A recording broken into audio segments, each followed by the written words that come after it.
कन्नड शिकायचं आहे. मला स्वतःला मराठी आणि कन्नड दोन्ही फ्लुएंट येतात भाषा. म्हणजे मी मराठी बोललो तर समोरच्याला असं वाटणार नाही की हा कन्नड बोलू शकतो. मी कन्नड बोललो तर असं वाटणार नाही की हा मराठी बोलू शकतो. कारण मी सगळ्यांशी बोलत असतो. आता प्रश्न असा की जर कोणाला शिकायचं असेल, कन्नड शिकायचं आहे, तर मला ते लिहिता वाचता येत नाही कन्नड, फक्त बोलू शकतो मी.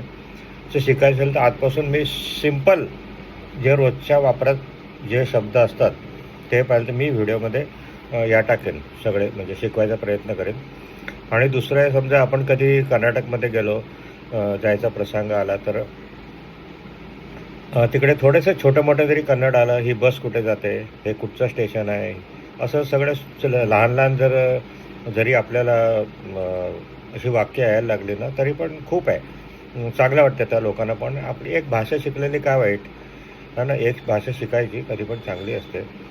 माझे मित्र काही आहेत ना, ते 5-5, 6-6 साऊथचे मित्र, आंध्र प्रदेश, तामिळनाडू, ते 4 ते 5 भाषा फ्लुएंट बोलतात.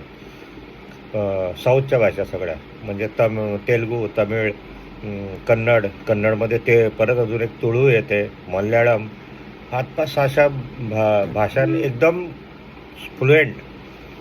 मला ते एकच येते, मला 5-6 भाषा येत नाही, एकच भाषा येते.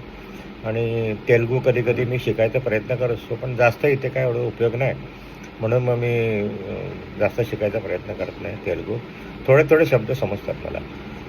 तर शिकायची इच्छा असेल ना, तर मग व्हिडिओमध्ये मी सोपे शब्द मी टाकायचा प्रयत्न करतो. तर हा झाला पहिला भाग. आता दुसऱ्या भागापासून मी सुरुवात करेन.